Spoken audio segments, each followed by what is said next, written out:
అవసరమైన నిధులను మంజూరు చేయడానికి నేను ప్రయత్నం చేస్తాను.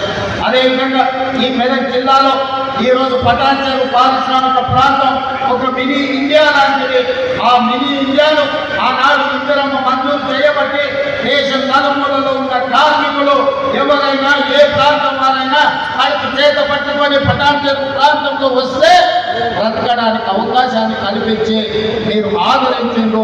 ఒక మినీ ఇండియాకు ఈ మెదక్ ప్రాంతమే ప్రాతినిధ్యం వహిస్తుందన్న సంగతి ఈ సందర్భంగా మనం గుర్తు చేసుకోవాలి. ఈరోజు ఈ మెదక్ జిల్లాలో పిహెచ్ఎల్ కావచ్చు, పీడిఎల్ కావచ్చు, ఇంగ్రిసాట్ కావచ్చు, ఈనాడు మనం అభివృద్ధి చేసుకుంటున్న నిమ్స్ కావచ్చు, ఇవన్నీ కూడా కాంగ్రెస్ పార్టీ అధికారంలో ఉన్నప్పుడు ఇందిరమ్మ ప్రధానమంత్రి ఉన్నప్పుడు జరిగిన అభివృద్ధి కార్యక్రమాలే. భవిష్యత్తులో కూడా ఈ అభివృద్ధి కార్యక్రమాలను ముందుకు తీసుకెళ్లే బాధ్యత మా ప్రభుత్వం తీసుకుంటుంది. ఈ మెదక్ జిల్లా ప్రాంతంలో అవసరమైన సాగునీరు కానీ, తాగునీరు కానీ, పరిశ్రమల యొక్క అభివృద్ధి కానీ, పారిశ్రామిక మోడల్ కోసం కేటాయించే నిధులు కానీ తప్పకుండా మేము మంజూరు చేస్తాం. అదేవిధంగా వెనకాల నుంచి జగన్న చిట్టి అందిస్తూనే ఉన్నాడు. రామన్న చెప్పనే ఇప్పుడు జగన్న చిట్టి ఇస్తూనే ఉన్నాడు. సింగూరు ఒక మంచి పర్యాటక ప్రాంతం.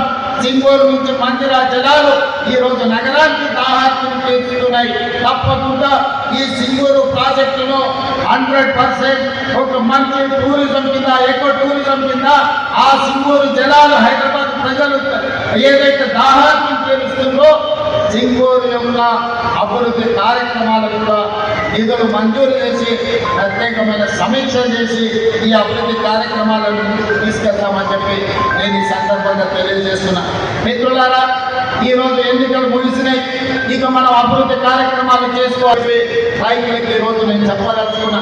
ఇదే కాదు, రైతుకు 24 గంటలు ఉచిత విద్యుత్ ఇవ్వడమే కాదు, రైతు భరోసా పథకాన్ని కూడా 10,000 సంవత్సరానికి ఎకరాకుంటే 12,000కి పెంచి రైతు భరోసా పథకాన్ని కూడా ఈ రోజు ప్రజలకు అందుబాటులోకి పెంచాం. భూమి ఉన్న వాళ్ళకే కాదు, భూమి లేని నిరుపేదలు కూడా మీకు ఉపాధి హామీ పథకం కాకుంటే ప్రతి కుటుంబానికి 12,000 రూపాయలు ఇవ్వాలి అని ఈనాడు మన ప్రభుత్వం నిర్ణయం తీసుకున్నది. రైతు లేని పేదలను కూడా ఇవాళ మన ప్రభుత్వం ఆదుకునే ప్రయత్నం చేస్తుంది. ఇదే కాదు, ఒకనాడు మీకు తెలుసు, ఊరేసుకుంటే ఊరేసుకున్నట్టే ఆనాటి నాయకుడు, ఆనాటి ముఖ్యమంత్రి అన్నాడు.